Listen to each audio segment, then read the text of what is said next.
Now, some people might choke at the thought of paying almost $7,500 to dine with New Zealand First Leader Winston Peters and Shane Jones, but not Gun City owner David Tipple, who won a seat at the table by being the top bidder in an online auction for Koru Care, a charity for children with disabilities or terminal illnesses.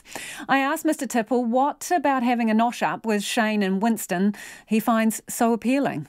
I like to educate my kids. I have 6 children, and my wife and I decided when we'd had 2 years at a private school that paying the earth in private school tuition wasn't for us, that we would say to ourselves, this money that we might have spent on school fees, we'll spend on international travel and introducing to the kids to people who matter. So do these two matter, do they? In what way? Oh, they sure do. They sure do. Who in the world gets to meet the person who runs their country? Hang on a minute, David. I thought Jacinda Ardern runs the country. Well, she does on most of the time, but you can't deny that Winston has his day. So how much did you pay for this privilege? $7,350. Do you reckon are they worth that much? Well, it's going to a good cause, isn't it? It's about kids with cancer going to Disneyland, so it's a double whammy, isn't it? I've got the advantage of getting a benefit out of a donation to a good cause. Now, you say it's about educating the kids and the opportunities there, but you've got 6 kids and you're married, as you point out. There's 2 places on this dinner. What are you going to do? Well, they've spoken to me already, and if there's only 2 places, well, then it'll be me and my darling wife Betsy. But if they're willing to extend it under certain conditions, then there'll be me and the kids again, like we did with John Key back in 2010. OK, I've got to ask, would you have paid as much for a dinner with Simon Bridges? Well, that's not a very nice question, because you're asking me to put them in terms of money time. Put it this way, I would have actually paid more for this dinner, and I probably would even pay more for one of them. So this is not about the $7,350. This is about the uniqueness and the specialness of this opportunity. So you would have paid more for Winston and Shane Jones. You reckon you got a sweet deal there? I did. I'm very happy with it. You still haven't answered my question about whether you would have paid the same for Simon Bridges. I think I would have paid more for either. Really? OK. What about Jacinda Ardern? Yep. Would she have been worth $7,350 for dinner? Oh, I think even I don't think there's anyone in the world that would doubt that Jacinda would rank quite a bit higher than either of those two, and I'm one of them. So how do you think the conversation's going to go over dinner? It's always interesting to understand where they've come from, how they got to where they are. That's what we're interested in, because, the two men who have an extraordinary level of success in their field. So it's just nice to know, how did you get there? What made the difference for you? Why did you make it?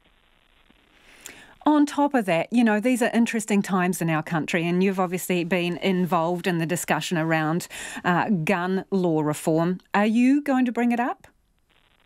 I'm sure it'll come up at some stage, but that's not the point of this. It would be a lovely side benefit for some positive discussion on that.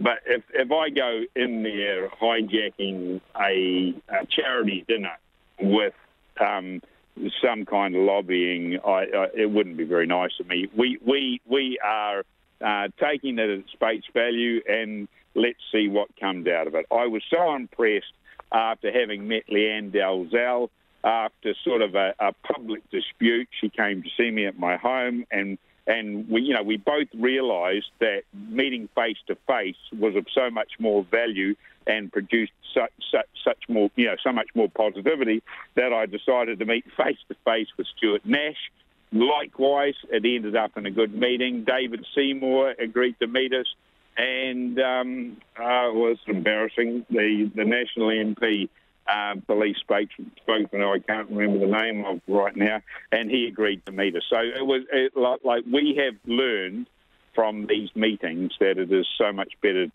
to meet face to face rather than form one another's opinions based on what the media reports about us. So who else have you managed, which other politicians have you managed to have face-to-face meetings with? Have you ever met Winston Peters and Shane Jones for a chat before? Never. No, I haven't. And that list you gave us, is that the definitive list, or have there been others? No, and John Key. And I spoke with Helen Clark on an informal basis years ago as well. Okay.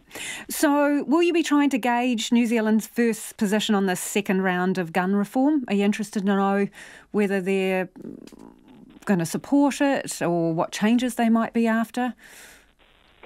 Naturally, I'm interested, but I don't think there's any doubt about where they sit. They're working with the government on it, and that's probably a fait accompli. So, as I say, that's not the point of this. The point of this is getting my kids in front of achievers, and these two are no doubt achievers.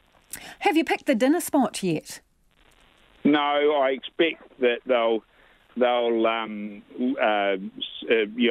will suit them, and it'll probably suit me, because if we've got to fly 8 people up there, that's going to be the most easy to find 8 realistically priced seats for. But my eldest son sent me a text after I won it and said, please ask them if they'll meet down here. That way we can introduce them to the grandkids. So I said, well, I'll try. Let's see what happens. So you never know. It might even be in Christchurch. Flying the Tipple tribe around the country for a dinner is making this a pretty pricey feed, isn't it, David? Well, what's more important than educating your kids? What's more important than growing them up? And, Lisa, I have got some amazing children. They all work together. They all are friends with one another. So if that was because I fly them around the world, then that was a good investment, wasn't it? Who do you reckon's got the best table manners, Shane Jones or Winston Peters? I have no idea, but you can't ignore that Winston appears to have been very well brought up. So I haven't had any experience with Shane, but they tell me that he's pretty toppy too. So let's see. Before you go, obviously you're in the business of selling guns. What do you make of this second round of reforms? Absolute load of rubbish. Once again, what would the people who were to blame for a mistake do if they were honourable people? They would fix their own problem. But what have they done? They've blamed law-abiding shooters. There's a bunch of people listening on radio who think, well, they disagree with you. They're shouting at you right now. Look, naturally, and I'm always ready for reasoned argument, but facts, figures, whatever you like to present, show that reduction in firearms never produces an increase in public safety. It's a fallacy. And what is all this about? This is about a left inclination to control people. They want to make us a nanny state. Do you feel safe driving your diesel Hilux right now? Because you shouldn't. That could be the next thing they decide to take office.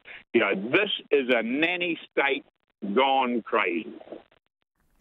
And that was Chloe Tipple's dad, David.